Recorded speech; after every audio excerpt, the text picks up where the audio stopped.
Pause for a moment. Seriously, if you drive a car, if you have a driver's license in your wallet right now, you should hear this. Most people have no idea what may change in 2026. And I'm not exaggerating when I say this could affect tens of millions of drivers across the country. People could wake up one morning, try to renew their license, or get stopped during a routine traffic stop, and discover that their license has already been suspended and they did not even know it was coming. So stay with me for a minute because this matters and I'm going to explain all of it in plain English. Now I know what you might be thinking. You're thinking, I pay my bills. I follow the rules. This doesn't apply to me. And that's exactly what millions of people thought the last time a major license law changed, and they were mistaken.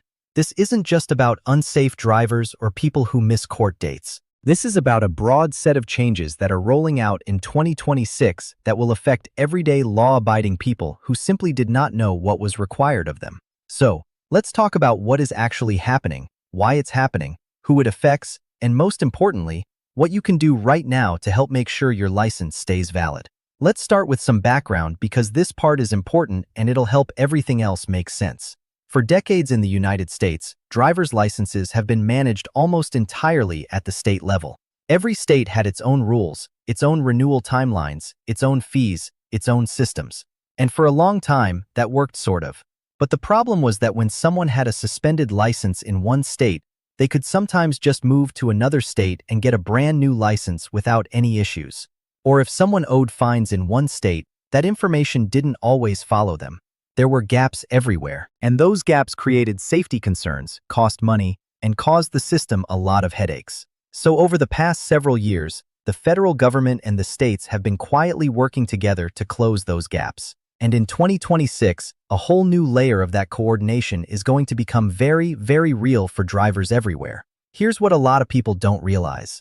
There are actually two major things happening at once in 2026, and both of them affect your license. The first is the full enforcement of the Real ID Act. The second is the expansion of a national driver record sharing system that connects all 50 states more closely than before. I'm going to explain both of these, and I want you to stay with me because by the end of this video, you're going to understand exactly what you need to do. Let's start with Real ID because this one has been quietly approaching for people for years. The Real ID Act was actually passed back in 2005. Yes, 2005 in response to the September 11th attacks. The idea was simple. The federal government wanted to make sure that every state was issuing driver's licenses that met certain minimum security standards.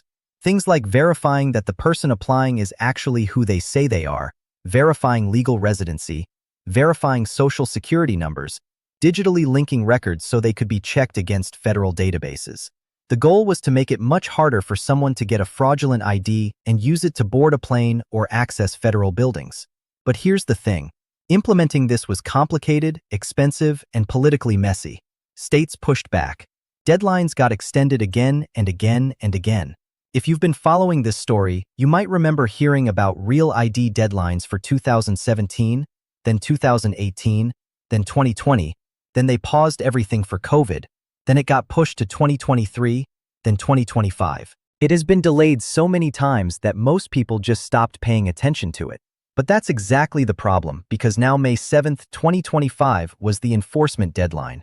And 2026 is when the effects of non-compliance are really going to start becoming noticeable.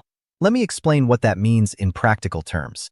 If your driver's license is not Real ID compliant starting now and moving through 2026, you will not be able to use it as identification to board a domestic flight in the United States. You will not be able to use it to access certain federal buildings and military bases. And depending on your state, if your license was issued before certain updated standards went into effect, it may not be recognized as valid federal identification at all. Now, some of you are sitting there wondering, how do I know if my license is Real ID compliant? Great question. It's actually simpler than you think. Look at the top corner of your physical driver's license. If it has a gold or black star, usually in the upper right corner, it is Real ID compliant. That little star is the symbol. If your license doesn't have that star, it is not compliant. And if it's not compliant, you have an issue that you need to address before it becomes a much bigger problem. Here's where it gets really important, so stay with me. Getting a Real ID compliant license isn't automatic. You can't just renew your license online and expect to get a real ID. You actually have to go into your local DMV in person and bring specific documents with you. Every state requires proof of your full legal name, your date of birth, your social security number, and proof of your home address. Most states also require proof of lawful presence in the United States. The exact documents vary slightly by state, but the most common ones are your passport or birth certificate for identity, your social security card or a tax document showing your SSN, and 2 utility bills or bank statements for your address. Let's take a step back for a second because I want to talk about why so many people haven't done this yet. The number one reason is simply that people didn't know they needed to. Their license didn't expire, so they never went to the DMV and nobody told them anything had changed. The second reason is that some people tried to go to the DMV and didn't have the right documents with them. So they left empty-handed and just never went back. And the third reason, and this one breaks my heart a little, is that some people are in difficult situations. Maybe they were born outside the country. Maybe their documents were lost in a flood or a fire. Maybe they went through a name change after a divorce or another life event, and their records are messy. These situations are real, and they're more common than you'd think, and they can make getting a real ID genuinely hard. But here's the thing. The deadline isn't moving again, and the consequences of not having a compliant license are going to become more and more real as 2026 progresses. So, even if your situation is complicated, you need to start working on it now, not later. Now, let's talk about the second big thing happening in 2026 because this one surprises even more people. There's a system called the Driver License Agreement, or the DLA, and a related compact called the Non-Resident Violator Compact, which is a formal way of saying that states share your driving record with each other. If you get a speeding ticket in Florida while you're visiting from Ohio, Ohio finds out about it. If you have a suspended license in Georgia and you try to get a new license in Tennessee, Tennessee's DMV system may see that suspension. This kind of cross-state communication has been growing for years, but in 2026, more states are fully connecting to a more robust national driver database that shares even more information in real time. What this means for you, and here's what a lot of people don't realize, is that things that might have slipped through the cracks before are not going to slip through anymore.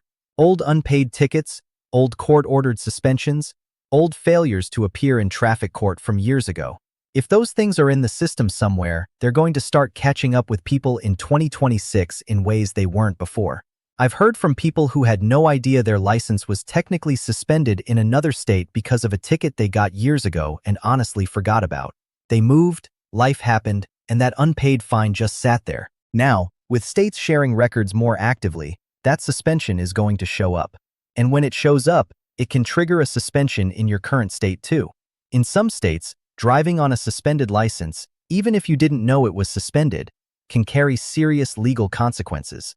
We're talking fines that can reach into the thousands of dollars, possible criminal charges, and in some states, even jail time for repeat offenses. So, let me give you a realistic example to make this concrete. Let's say you lived in Texas 10 years ago and you got a red light camera ticket for $200.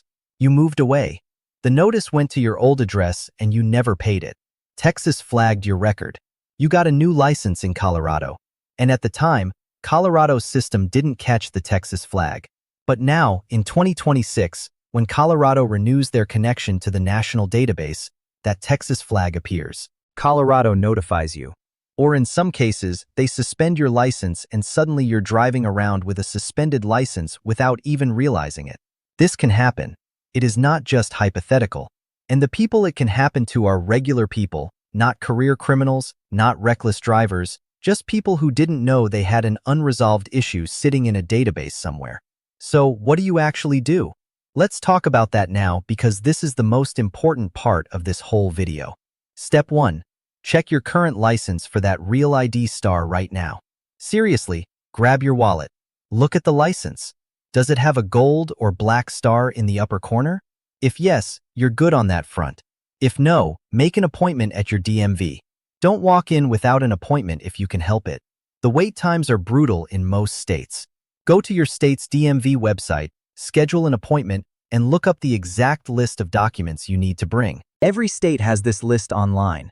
Don't guess. Print the list, gather every document on it, and bring more than you think you need. Step 2. Pull your driving record. You can do this through your state's DMV website, usually for a small fee. Sometimes it's free. What you're looking for is any flags, any suspensions, any outstanding violations. You want to see a clean record. If you see anything on there that you don't recognize or that you thought was resolved, you need to investigate it immediately. Step 3. If you've ever lived in another state, check your record there, too. You can contact the DMV in your previous state and request a copy of your driving history. Yes, it's a little bit of a hassle. Yes, it might cost you a few dollars, but it is absolutely worth doing because if there's something hiding in an old state system, you want to find it before the new national database does. Step 4. If you find an outstanding fine, an unpaid ticket, or any kind of suspension, deal with it. Don't ignore it hoping it'll go away. It will not go away. In many cases, you can pay old fines online. In some cases, you may need to contact the court directly. And in cases where you believe the violation was an error, you can often request a hearing. The important thing is to act. Every month you wait is a month closer to that issue catching up with you at the worst possible time, like a traffic stop or an airport security line. Now, I want to take a minute to talk about scams because whenever there's a big government change like this, scammers tend to take advantage of it. And this one is no different. In the past few months, there have been reports of people receiving text messages and emails saying something like, "Your driver's license is scheduled for suspension. Click this link to pay your fine and avoid suspension." Some of these messages look incredibly official. They use DMV logos. They use government-looking language. They create a sense of urgency, and people click the link and enter their credit card information and lose money. Here's the rule, and I want you to remember this. Your real DMV will never text you out of the blue asking you to pay a fine through a link. If you get a message like that, do not click it. Do not call any phone number in the message. Instead, go directly to your state's official DMV website. Type it in yourself. Don't click any link and log in or contact them from there. And if you have any doubt, call your DMV's official phone number, which you can find on that same official website. Real-world financial impact is something I also want you to think about because this goes beyond just whether you can legally drive. If your license gets suspended and you don't know about it and you're stopped, you could be looking at fines of $500 to $2,500 or more, depending on your state. Your car could be impounded. Your insurance company may find out. And suspended license history can cause your rates to rise dramatically, sometimes doubling or tripling. In some states, your insurance can be canceled outright. And if you're a commercial driver, if you drive for work, if you have a CDL, the stakes are even higher because a suspension doesn't just affect your personal driving. It can affect your entire livelihood. This is why this matters so much. It's not just an inconvenience, it's a financial event. And it can happen suddenly without warning if you're not paying attention. Let's talk about what's changing specifically in 2026 beyond what's already started. Many states are rolling out new digital driver's license programs, what's called a mobile ID or AMDL, that will live on your smartphone. These are legitimate government-issued digital versions of your license that can be scanned at TSA checkpoints in certain businesses. They are tied to the same Real ID standards, so if you get one, it will have the same star indicator just digitally. Several states already have these: Arizona, Colorado, Maryland, Georgia, Utah, and others, and more are launching in 2026. If your state offers one, it's worth exploring as a backup to your physical license.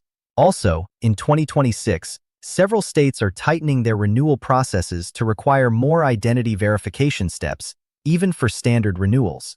This is especially true for people renewing by mail or online, which has historically been the easiest pathway, but also the most vulnerable to fraud. If you've been renewing your license online for years without issue, don't assume that process will look exactly the same. Check your state's current renewal requirements before your next renewal date. And for older drivers, I say this with all the warmth in the world, please make sure your license hasn't quietly expired or is close to expiring. Some states issue licenses with very long validity periods, 8 years or even longer, which is great, but it also means people forget to check. And with all these new compliance requirements, an expired license that you then try to renew may now require you to go through the full in-person Real ID process, even if you never had to do that before. Here's the bottom line, and I want to leave you with this feeling of calm clarity rather than panic. This is manageable, all of it. The steps I've laid out, checking your license, pulling your records, resolving any old issues, making a DMV appointment if you need the star. None of these things are complicated. They just require a little bit of your time and attention. And the cost of giving them that attention is infinitely lower than the cost of not doing it and finding yourself in the middle of a mess you could have avoided. The people who are going to be prepared in 2026 are the people who took 30 minutes one afternoon to look into this. That's really all it takes. 30 minutes. Check your license, check your record, handle any loose ends, and then you can drive with greater confidence knowing you've done your due diligence. The people who are going to have a hard time are the people who saw a video like this, thought, I'll deal with that later, and never did. And I don't want that to be you. You're watching this right now for a reason. Take that reason seriously. Share this video with someone in your life, your parents, your adult kids, a friend who you know is a little disorganized about this kind of stuff. You might genuinely be doing them a favor they'll thank you for later. And if you found this helpful, please leave a comment telling me what state you're in. I'd love to know how widespread this awareness is, and it helps me know what to cover next. Don't let your license get suspended over something this preventable. Don't let an old $100 ticket from a state you haven't lived in for a decade disrupt your life. Don't let a missing star on your ID leave you stuck at an airport when you're trying to get home for a holiday. Stay informed, check your records, handle your business, and drive with peace of mind because you've got all the information you need right now to help make sure 2026 goes smoothly for you.